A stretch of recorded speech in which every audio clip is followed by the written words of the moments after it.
Hello there guys, and welcome back to the channel. Now, a lot of you guys have been asking me what are the best defenders, the best attackers, and best overall champions for this season of Valorant. And initially, I was actually really reluctant to kind of make a series or videos for this, because the nodes don't really do anything. It's kind of like playing pretty much with no nodes.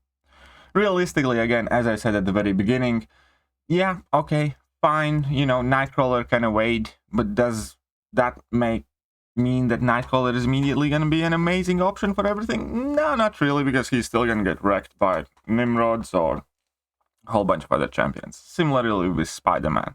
It's like, does the fact that there is a Dizzy node that whenever your champion does evade, places a disorient debuff on the opponent, enabling them to access willpower heal, and in cases of many skilled champions, also enabling them to, you know, gain a debuff, thus trigger their purify abilities and potentially gain some extra benefits for it.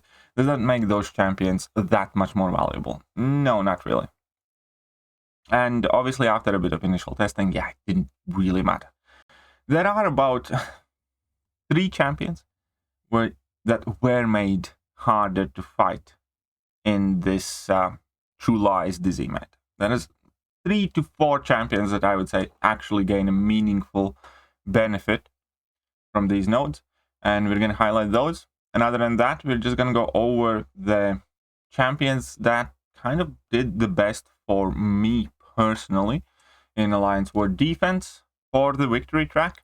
And then tomorrow, I'll upload the best attackers, champions that did the best job offensively for me in Victory Track, and then overall champions that kind of felt like very strong and solid staples. So, to start off with the defensive lineup, we're going to highlight the 3-4 champions that actually do become significantly more annoying and actually helped me a ton on my way to Gladiator Circuit. The first one is Mr. Fantastic.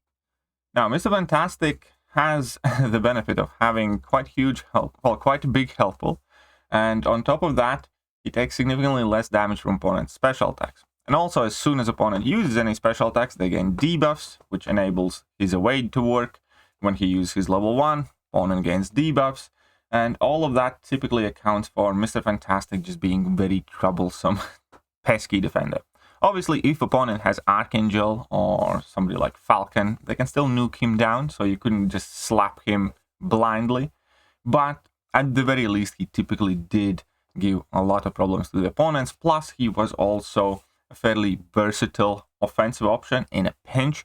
He is about 75% defender in this meta and Mixmaster meta, in my opinion, about 25% attacker, but he can do offensive job as well, quite well.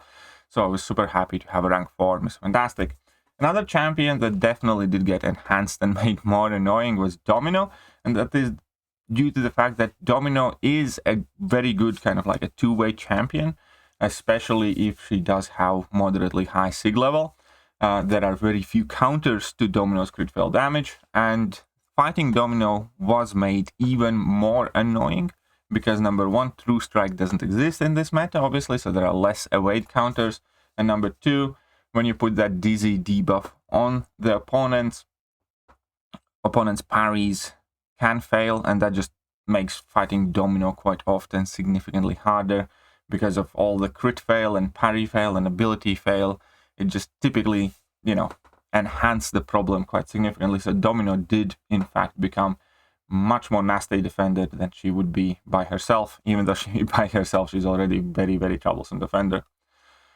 And another champion is SpiderHam. Obviously, SpiderHam is arguably one of the better kind of like spider champions for Valorant in general. He has very solid use offensively, but thanks to these nodes where we all of a sudden had less evade counters, so basically opponents absolutely had to throw their special ones immediately, otherwise he's going to start gaining his spider nonsense charges and start evading, at which point you're going to get dizzies on and bad things happen. So SpiderHam arguably did get slightly harder, but again, if as with virtually any champion, if opponent has appropriate counter, you do need to keep in mind that his health pool is relatively small and he can be nuked down fast, but he did in fact become more annoying to fight. And then moving forward, another champion that I didn't initially think about was Guardian. Now, Guardian, in my personal view, is a very, very good Battleground champion, as I did take him to rank 4. But the reason for him being even better is primarily due to the fact that True Strike, True Sense, True Accuracy doesn't really work here against him because of the True Lies node. So a lot of meta champions just seemingly struggle a lot to deal with this guy all of a sudden. Like, for instance, Hercules can't throw his special attacks anymore. He can still take him, but it's going to take longer time. So in case with Guardian, he's not necessarily going to be KOing opponents left, right, and center, but he just became from a champion who had relatively small amount of great fast counters to a champion who has even less great counters.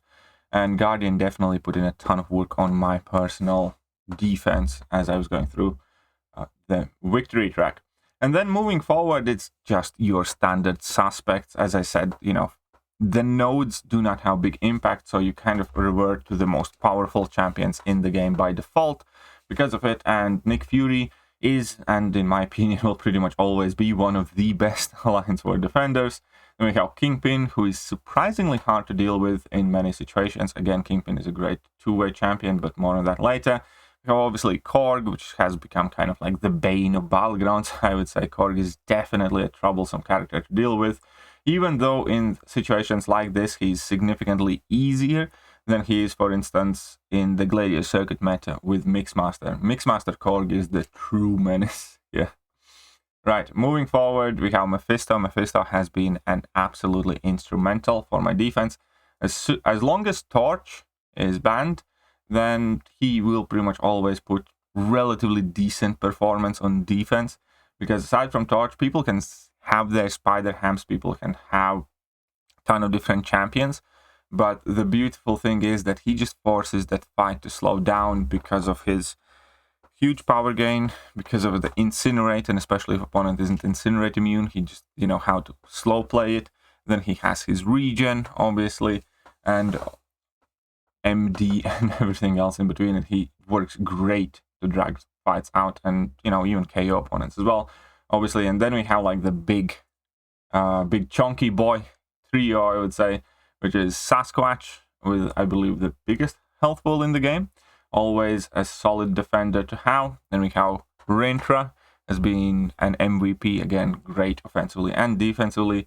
So Rintra is definitely one of the Battleground staples at this point, in my opinion, especially when we have metas that, what's the best way to put it? Metas that do not impact which champions to place. I think Rintra is a very solid default champion to go to. And then we also have, obviously, the man thing. A couple more champions to mention is Ebony Maw, as ever tricky and mischievous. And also, Ebony Maw is quite powerful offensively as well, which I still think somehow, some way, he is being underestimated offensively, but obviously he is a defensive problem too. And then the final one is Dr. Doom, again, yet purely because of his tankiness and blockables. And even players who do with Dr. Doom well know this thing very well, that it's enough for one small mistake to happen, and the fight can go sideways quick with Dr. Doom. Like, you miss Dex, you miss evade 1 level 2, or you accidentally trigger precision when you shouldn't, or he randomly throws a heavy attack and you get caught by it. One of the coolest things about Dr. Doom, obviously, is also the block penetration and the fact that pretty much nobody crits against him unless you have guaranteed crits. So Dr. Doom is still an absolute menace in Battlegrounds as well.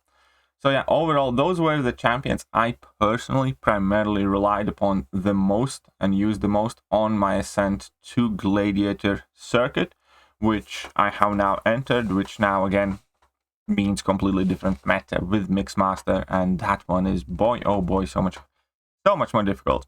But this video is intended for people who are still currently in victory track, and as I said, tomorrow I will release video basically on the best offensive champions in Battlegrounds for Season 2 victory track. hopefully you guys are looking forward to that one as well. Drop a comment of your personal MVPs. Again, keep in mind that this list of champions is not some sort of ultimate, you have to use this. This is more so these are the champions that I found to be either most troublesome for me to deal with or most reliable for me to place on defense. We each have different rosters, preferences, skill sets, and so on and so forth. So what I find difficult, somebody might find easy. What I find easy, somebody might find difficult. And what works for me not necessarily will always work for you, and all that other good stuff. So let me know who are your MVPs in Battlegrounds for the victory track thus far. See you later.